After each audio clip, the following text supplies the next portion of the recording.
Assalamualaikum warahmatullahi wabarakatuh.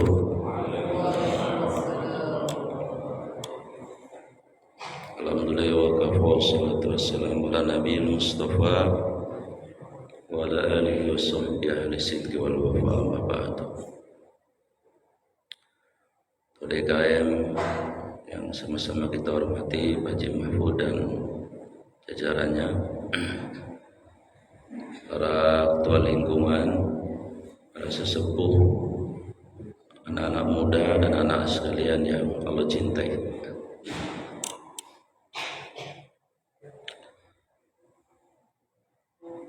Halo Pak Wali Kota Tangsel, telepon Pak Mahfud ya. Pak Mahfud, nanti saya mau sholat Jumat di At-Taqwa. Kira-kira motong kebo sama motong entok Pak Mahfud? Motong kebo bisa. Camat datang semua ntar ke sini. Persiapannya juga kudu matang. Ada tamu spesial. Bentar lagi kita akan kedatangan tamu tidak hanya spesial tapi tamu agung ya. Itu bulan suci Ramadan. Maka izinkan saya pagi ini menyampaikan topik 3 alasan mengapa kita harus membersihkan jiwa sebelum bertemu dengan bulan suci. Bagaimana membersihkan jiwa? Simak baik-baik cerita ini, kisah ini ya. Jadi kita punya gambaran, oh orang yang jiwanya bersih kayak gini gitu. Ada 3 pemuda datang menghadap Sayyidina Umar. Waktu itu Sayyidina Umar sebagai khalifah ya, Amiril Mukminin. 2 pemuda itu mengawal 1 pemuda yang diikat tangannya. Setelah sampai di hadapan Sayyidina Umar, 2 pemuda itu mengatakan, Tuan Khalifah,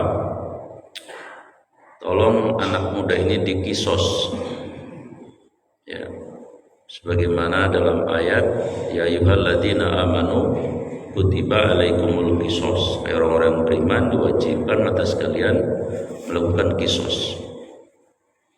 Al-qatla bil qatli ya, menghilangkan nyawa ya harus dibalas menghilangkan nyawa. Sinna bis sinni, matain gigi ya kisosnya kudu giginya patah. Anfa bil anfi, melukai hidung ya kisosnya harus melukai hidung, dan seterusnya. Sebagai pemimpin yang bijaksana, Sayyidina Umar nggak langsung, dia nanya dulu sama anak muda yang dituduh ya. Katakanlah namanya Mi'un ya, Un, kalau sih belum kenal namanya, ente bener nih telah menghilangkan nyawa ayah kedua pemuda ini? Kata anak muda ini, iya betul. Sayyidina Umar lalu tanya, memang kenapa ceritanya kok sampai ente menghilangkan nyawa ayah kedua pemuda ini? Begini Tuan Khalifah, saya ini musafir ya, dari kampung jauh. Ketika saya lelah, saya istirahat. Nah, ketika istirahat, onta saya tambatkan di pohon. Memang akan kenceng-kenceng amat supaya dia bisa makan rumput di sekitar pohon itu. Nah, rupanya saya ketiduran. Nah, setelah saya bangun tidur, saya ngeliat onta saya kagak ada.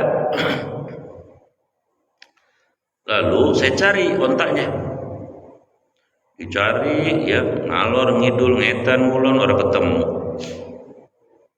Tapi karena itu kendaraan saya harus dapat, saya harus cari. Saya cari lagi terus. Ketemu onta saya. Rupanya onta saya ada di sebuah kebun. Ya, kebunnya luas, pohonnya tinggi-tinggi. Lalu saya berusaha untuk mengeluarkan onta saya. Tapi kebunnya itu dikelilingi pohon-pohon, jadi saya nggak bisa masuk. Entah kenapa onta ini bisa masuk. Mungkin dia cari celah barangkali. Saya aru-aruin nggak keluar-keluar juga. Ya. Saking saya bingungnya bagaimana caranya nih supaya bisa keluar onta saya. Akhirnya saya melempar. Saya lempar onta itu pakai batu, ya, berharap ontanya kena. Lalu dia nengok saya. Kalau nengok saya, nanti bahkan diaru-aruin supaya datang. Lempar berkali-kali. Alhamdulillah, ontanya kena. Tapi kemudian yang terjadi, Allah menakdirkan beberapa batu itu mengenai bapaknya anak muda ini, Tuan Khalifah. Ya karena udah aki-aki barangkali ya, kepalanya kena batu, mati lagi. Oh, begitu ceritanya. Oh, baik. Sesuai dengan surat An-Nisa ayat 93. Wa may yaqtul mu'minan muta'ammidan fajaza'uhu jahannamu khalidan fiha wa ghadiballahu 'alaihi wa la'anahu 'adallahu 'adaban 'azima.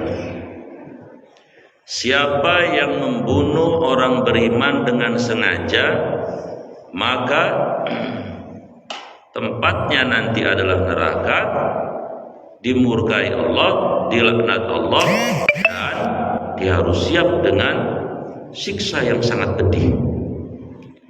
Tapi karena kamu tidak sengaja, saya akan serahkan kepada kedua pemuda ini apakah kiranya bisa memaafkan. Tapi kamu harus tetap dikisos. Wah, si Mi'un jawabannya semangat, siap. Luar biasa, di luar dugaan. Saya siap dikisos Tuan Khalifah, saya siap mati. Karena saya telah menghilangkan nyawa ayah kedua pemuda ini. Semua pada heran, semangat amat mau mati orang gitu. Kira-kira begitu.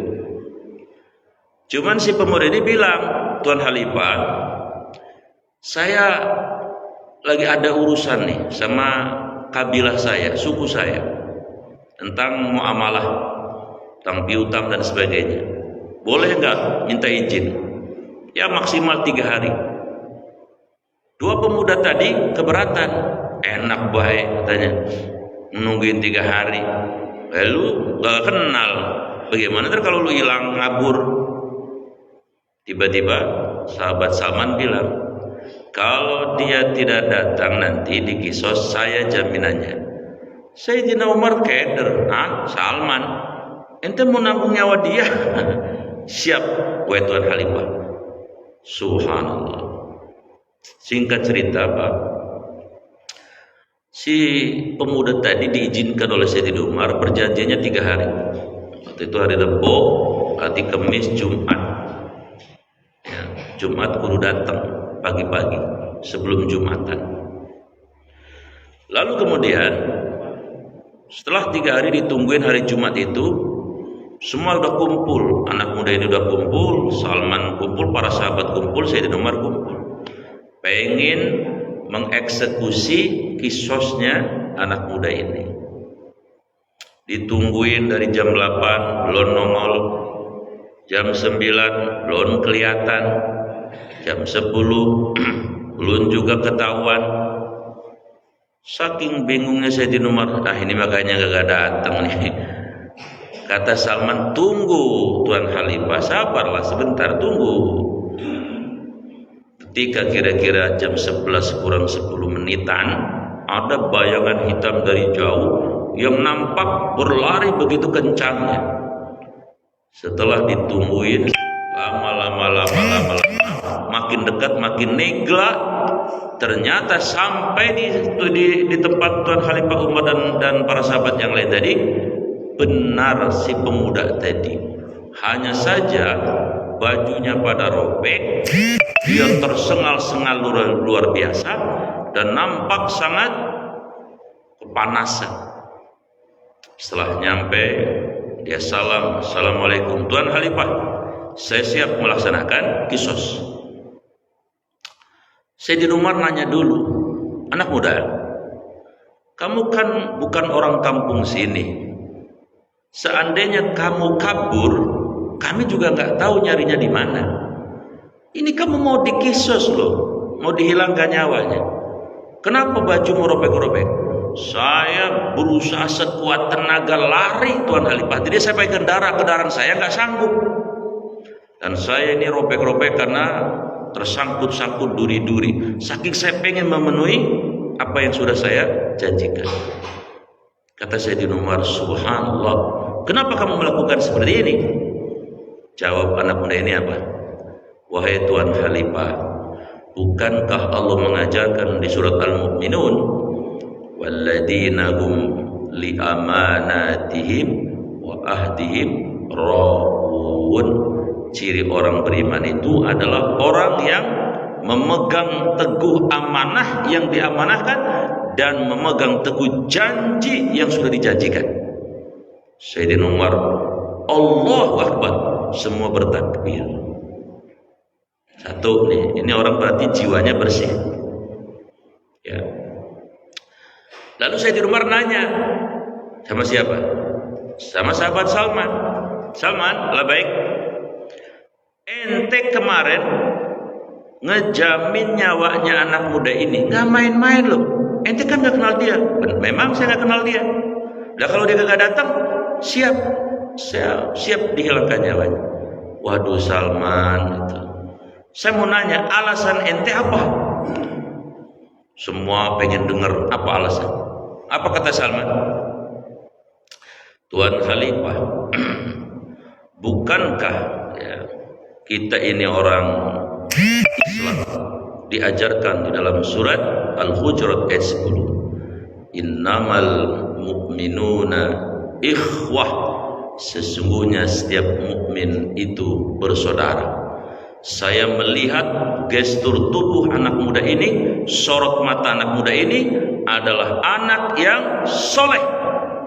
Dan bukankah Allah mengajarkan dalam surat Al-Hujurat ayat 12, ya ayyuhalladzina amanu istanibu katsiran minadh dhann inna ba'dadh dhanni itsmun. Hai orang-orang yang beriman, jauhi oleh kalian bersuudzon, apalagi kepada orang yang soleh, pada orang yang taat sama Allah, karena sesungguhnya sebagian dari suudzon itu adalah dosa. Umar takbir, Allahu Akbar. Ini gambaran kebersihan jiwa, ya. Kadang-kadang kita suka suudzon sama orang, ya. Orang lagunya perah amat, padahal kita tidak tahu apa yang sedang dialami dia. Ketika ada sesuatu yang ganjil, harus tabayun dulu. Kenapa dia melakukan itu? Pasti ada alasannya. Nah kemudian Sayyidina Umar nanya sama anak muda ini, anak muda, ayah kalian kan telah dihilangkan nyawanya. Iya. Kemarin kalian menuntut semangat betul untuk dikisos anak muda ini. Sekarang bagaimana? Dua anak muda itu jawab begini, Tuan Khalifah, setelah saya menyaksikan dengan mata kepala kami sendiri bagaimana anak muda ini semangatnya memenuhi janji luar biasa sampai dia membacakan ayat Al-Quran tadi, maka saya berdua sepakat tidak akan menuntut lagi. Waduh, kaget Sayyidina Umar. Maksudnya gimana? Ya sudah, kami tidak menuntut dia kisos lagi, kami maafkan. Loh, kok begitu? Iya. Apa alasannya? Dia baca surat Al-Imran 134. Ya. Bacain bang, antum ya bacain. Ada ini yang ngantuk dikit ya. Apa kata anak muda ini? Apa namanya? Uiddat lil muttaqin alladziina yunfiquna bis-sarra wad-dharra wal kadhimin al-ghaidha wal afina 'anil nas wallahu yuhibbul muhsinin. Tuan Khalifah, bukankah kita orang Islam diajarkan bahwa ciri orang yang bertakwa yang dijanjikan surga oleh Allah itu adalah mereka yang dalam keadaan lapang maupun sempit tetap zakat, tetap infak, dia menahan marah kecuali karena Allah marahnya, dan dia memaafkan manusia, apalagi yang dimaafkan orang soleh kayak anak muda ini. Takbir, Allahu Akbar. Dirangkul tuh anak muda itu sama anak muda Simiun tadi, nangis tiga-tiganya ya karena nggak jadi mau dikisos. Ini gambaran orang bersih jiwanya. Kalau jiwanya nggak bersih, enak baik lu. Kira-kira begitu ya.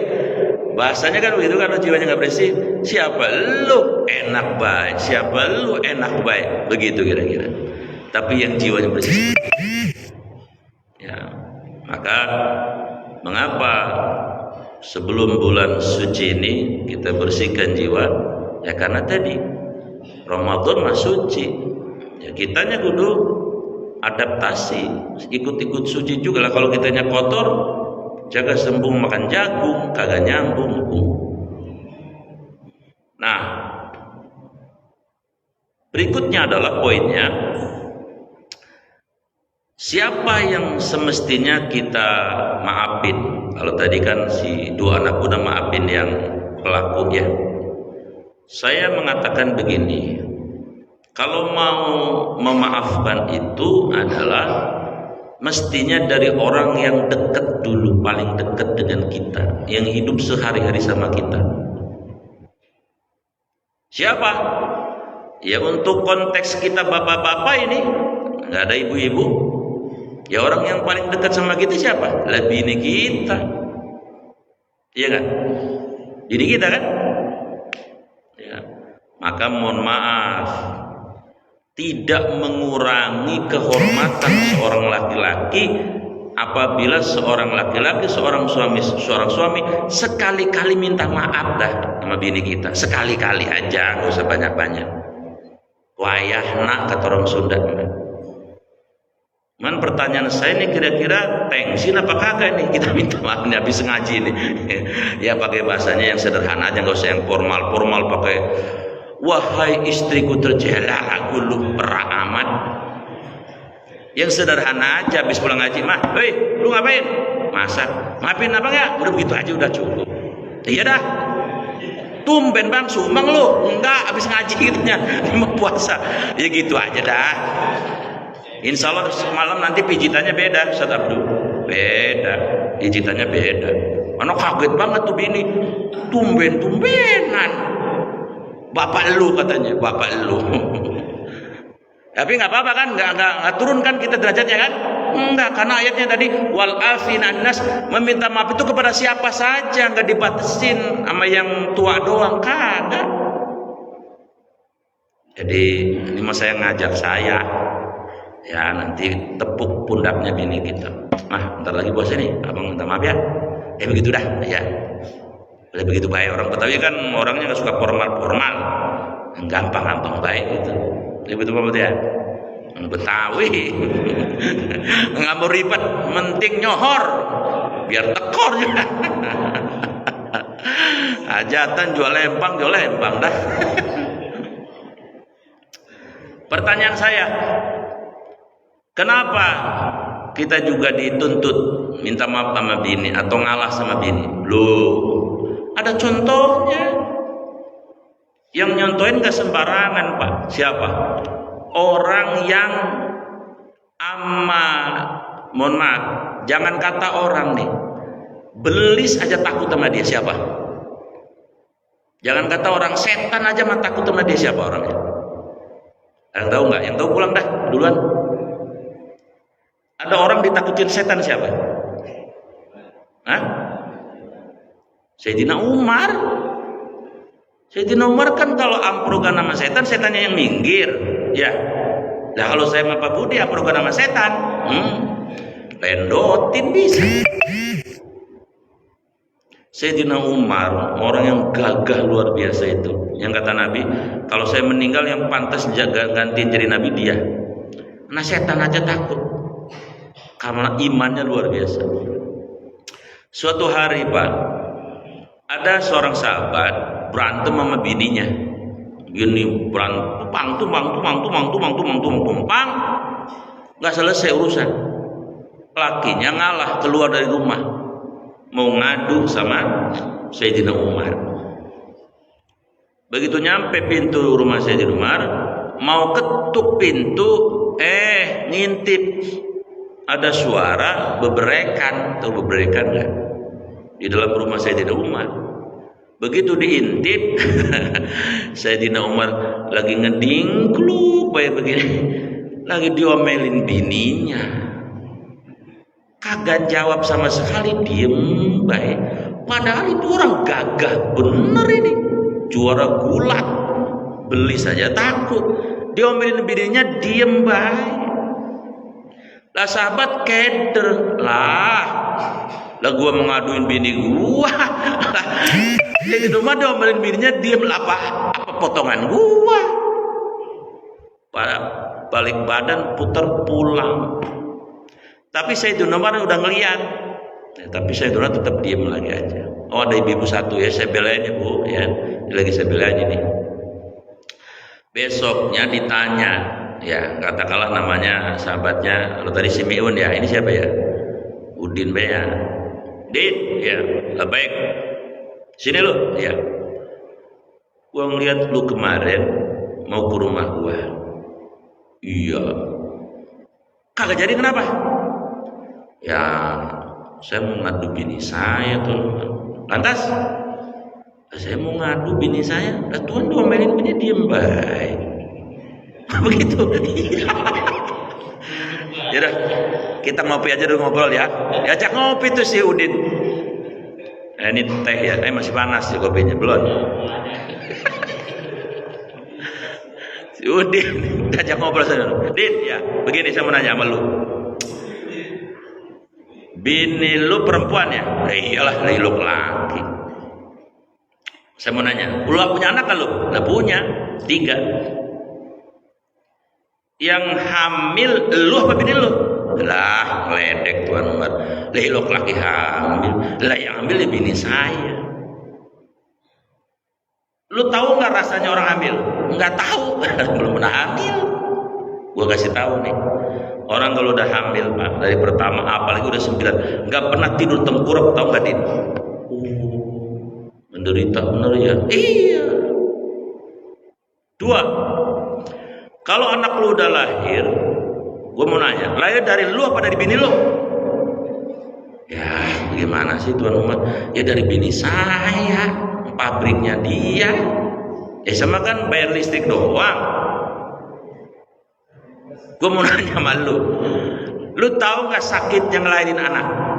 Ya belum pernah ngelahirin, bagaimana saya tahu? Tapi ya secara akal ya sakitnya katanya dahsyatnya luar biasa sampai mati taruhannya. Nah tuh tahu tuh. Iya, saya tahu dah sekarang sadar gitu.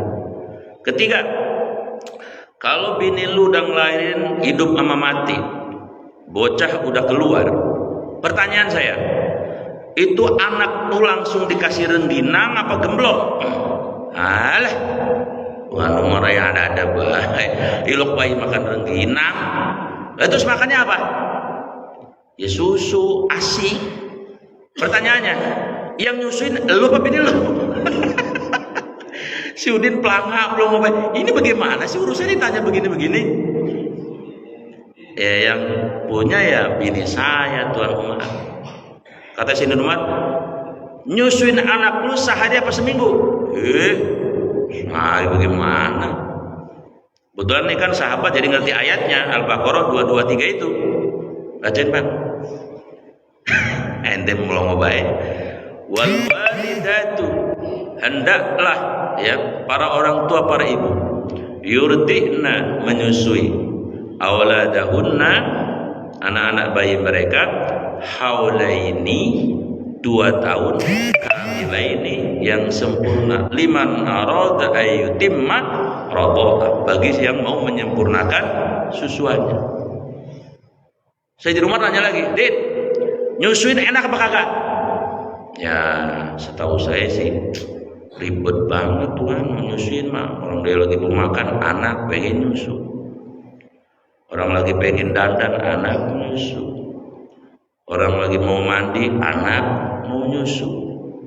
Siang itu bayi nyusu bayi. Udah capek siang nyusuin bayi, malam ada yang mau juga. Ini nyambung apa kagak sih? Hah? Nyambung? Maksudnya apa? Sentil deh. Ada ibu-ibu kagak enak. Ya. Lah iyalah siang nyusuin bayi-bayi. Sampai diomongin ente mah ampun dah. Akhirnya si Udin sadar. Din lo, harus sadar baik. Iya ya saya di nomor ya. Kalau begitu bini kita jasanya sama kita luar biasa. Iya makanya dibilang separuh jiwa kata Anang. Kan lagunya Anang apa yang benar ku mencintai. Tapi jangan begini apa begini gitu kan? Karena separuh jiwanya lepas ya. Emang bini itu separuh. Belum lagi saya di nomor nanya, Din, lu pakai baju cakep banget. Iya. Yang nyuci siapa? Bini lu apa lu yang nyuci? Ya bini saya. Lu ntar habis ini masjid makan nggak? Lah makan. Yang masak lu bini lu? Ya bini saya yang masak. Lu punya dapur? Punya. Yang ngopenin yang ngerawatin dapur lu apa bini lu? Nah, buru-buru bisa saya malah bini saya. Beresin spray aja saya kayak mengsong. Pokoknya terus digedor itu. Akhirnya si Udin sampai nangis, Pak. Ya Allah, ini jasanya bukan main ya. Makanya saya nulis di UG sekarang pagi ini, di balik suksesnya para laki-laki ada jasa para istri. Walaupun hebat begini nih, mohon maaf kalau dirian bae mah belum tentu. Karena ada bini di rumah. Saya kalau lagi puyeng-puyeng, ya bini saya yang jadi gacoan. Ini bagaimana? Bini saya ngasih jalan keluar tuh. Emang udah dijodohin gitu kali ya. Yang saya kagak bisa, bini saya bisa. Ya. Atau sebaliknya, bini ngeribetin. Saya mau khotbah, bini ngeribetin mulu. Lah bisa kagak jadi khotbah saya. Itu peran seorang istri. Maka tadi saya bilang, ya sekali-kali kita minta maaf dah, ya. Nanti nepuk pundaknya. Habis ini. Langsung dipraktekin. Emang bininya apa? Bang Amin punya praktekin. Terakhir yang ketiga. Ini kan kita bapak-bapak nih. Kan tadi ayatnya minta maaf itu bukan harus sama yang tua doang, sama yang muda. Terakhir. Ya sekali-kali kita minta maaf sama anak. Sekali-kali minta maaf sama, coba dah kaget ntar anaknya. Ya. Bagaimana maksudnya? Ya, terutama nih bocah-bocah kayak gini nih ya. Kalau bapaknya minta maaf, dia akan terkesan seumur hidupnya. Bapak gua minta maaf sama gua. Bukan main bapak gua ya. Cerita pasti dia sama temannya. Bapak lu mah enggak kan? Bapak gua minta maaf. Emang bapak gua begitu biasanya. Nah coba praktekin nanti. Terus terang ini serius ini. Praktekin coba. Pasti pada cerita nanti. Kalau pada kumpul, wah bapak gua mah biar bukan Superman juga top dah. Emang apa? Minta maaf sama gua lo coba. Lo kan kecil begitu bisa. Lah emang ada contohnya nggak bapak itu nggak bener? Ada. Terakhir ini saya cerita di zaman Umar lagi. Umar kedatangan seorang bapak nyeretin anaknya yang udah remaja, yang udah gedean ya, yang remaja yang udah gede dah. Enggak, ini masih kecil-kecil. Dijogrogin di hadapan Sayyidina Umar, tolong anak saya yang bangor ini nasihatin.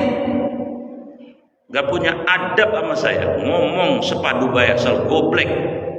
Enggak ngargain saya sebagai bapak. Ya Sayyidina Umar kan orang bijaksana. Ntar dulu ceritanya bagaimana. Ya pokoknya dia ini ampun dah, kalau bukan anak gua pites dia. Gua pites saking jengkelnya. Lalu kata Sayyidina Umar, "Tong, iya, bener lu begitu sama bapak lu?" "Ya bener sih, saya ngaku Tuan. Tapi saya mau nanya, boleh apa kagak?" "Lah boleh. Tuan Khalifah, tolong sampaikan ke ayah saya, dalam agama itu hak anak dari bapaknya apa?" Ini bocah kok tahu nggak tahu dia bisa nanya begitu. Kata Sayyidina Umar, 3 setidaknya. Apa saja Tuan Khalifah? 1, bapak wajib mencarikan calon ibunya wanita yang baik. Tuan Khalifah, tolong tanya ke bapak saya, emak saya ini dulu dicarinya di mana? Pak, bapak dulu nyari emaknya bocah ini di mana? Sambil menjep malu-malu, "Maaf Tuan, saya dulu nyari dia di tempat pelacuran." Wah, terus Sayyidina Umar, pantas anak lu bangor. 2, Tuan Khalifah, yang kedua apa hak saya dari bapak saya? Yang kedua, ayusina ismah. Bapak wajib memberikan nama yang baik, nama yang artinya itu doa keberkahan. Tolong tanya Tuan Khalifah ke bapak saya dikasih nama siapa? Pak, ini namanya siapa anak bapak?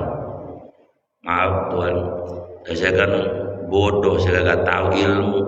Saya sepadu baik ngasih nama dia Allah katanya, artinya jadi-jadian. La ilaha illallah. Lu anak dikasih nama jadi-jadian. 3, apa hak saya dari bapak saya Tuan Khalifah? Yang ketiga, bapak wajib ayyu'allimu al-kitab, wajib ngajarin Quran. Kata Umar, "Pak, udah berapa juz bapak ngajarin Quran?" "Aduh Tuan, buru-buru saya ngajarin Quran, orang saya aja alif-alifan kagak pukul." Kata Sayyidina Umar, "Kalau begini yang bangor bukan anak lu. Lu yang bangor, lu yang kudu minta maaf." Dirangkul anaknya Pak. Anaknya dirangkul bapaknya nangis. Maksudnya tumben-tumbenan. Lah biasanya galaknya udah kayak macan marong. Enggak pernah sama sekali lembut. Dipeluk Pak. Nangis. Kadang-kadang anak kita yang remaja juga perlu dipeluk. Maka sama anak saya yang kecil ini, kemanapun saya habis pergi, saya peluk dulu. Karena itu akan berbekas luar biasa. Dan tidak semua anak harus salah terus. Kadang-kadang kita juga orang tua bisa sekali-kali salah. Maka nanti, ini kan ntar pulang nih Bang Amin, punya anak muda nggak di rumah? Ada? Tepuk pundaknya Bang. Tong. Ini belum puasa nih. Bapak maaf ya, pasti kaget. "Ma, bapak sumeng kayaknya." Bapak sumeng, obatnya habis. Tumben seumur umur kan minta maaf sama Tong ini. Oh dia girang banget tuh anak. Ya sebetulnya sih, ya kalau kita kerjain bisa. Cuman gengsinya sama bini aja gengsi, sama anak gengsi gitu ya. Laki-laki begitu ya. Dia bukan orang sini, Bang, bukan orang sini Pak Mahfud. Orang Argentina itu juga kalau ada. Nah, jadi orang kecil, orang dekat dulu kita minta maafnya. Nah, terus berikutnya kepada siapa? Sama emak, bapak. Nah, kalau sama bapak, sama abang, nggak usah pakai ngomong minta maaf. Pakai apa? Rantang kirimin, potong entok ngasoang, ya. Alamin nggak zaman dulu tuh? Kalau saya mengalamin. Masa itu umur 77 tahun. 9 dari 9 saudara. Umurnya sekarang 77 tahun, mau 78. Anaknya adiknya 7. Dan dulu waktu kecil kalau bulan ruah begini, emak jarang masak. Itu kiriman dari adik-adiknya, dari ponakannya. Masya Allah, kirimannya munjung. Orang zaman dulu kan kalau apa-apa emang masih banyak apa-apa ya. Apa-apa masih banyak dulu mah. Munjung penuh. Entok juga dagingnya legit. Ya, orang dulu kalau masak serius. Kadang yang pakai kompor, banyak kayu, nasinya pulen. Wah, luar biasa. Nah kalau misalnya anak bawa rantang ke emaknya dulu, nggak usah ngomong begini, mak mau puasa maaf, nggak usah ngomong, emaknya udah paham. Lu ya, ini apa di rantang? Entok mah, ya gua maaf, pasti begitu mah, gua maafin dulu ya mau puasa. Ya udah tahu tiap tahun begitu. Mudah-mudahan lu berkah, doain dah, sampai kayak petasan parung berutuk doanya, kan main. Kira-kira begitu ya. Nah, terus nanti keluar lagi ke yang lain. Kalau udah begini Pak, puasa seperti ini, manggil-manggil kita. Ayo Ustaz Abdul, ayo, jiwa kamu udah bersih. Ya, masuk sini, jadi ke kapilah saya. Kira-kira begitu gampangnya. Ya, maka mudah-mudahan nanti ya, apalagi setelah nisfu Sya'ban itu tidak ada lagi kita benci lagi ya sama manusia lah ya. Kita maafin lah sama kira-kira begitu. Baik, saya kira begitu. Anak Bang ini udah rumahnya udah uplak baik tuh megangin nasi uduk, sian dia kalau sendirian ya. Perlu kita bantuin ya. Perlu kita bantuin. Maksud bantuin makan. Sampai di sini aja pertemuan kita ya. Kita tutup dengan doa Bismillahirrahmanirrahim. Alhamdulillahirabbil alamin. Allahumma shalli ala sayyidina Muhammad wa ala alihi washabihi ajmain. Allahumma ya Allah ahillahu alaina, pertemukanlah kami semua ya Allah dengan bulan suci Ramadan bil amni wal iman, dalam keadaan aman dan beriman, wassalamu wal islam, dalam keadaan Islam dan dalam keadaan sehat. Rabbi wa rabbukallah, Rabbu dan Rabbu adalah Allah.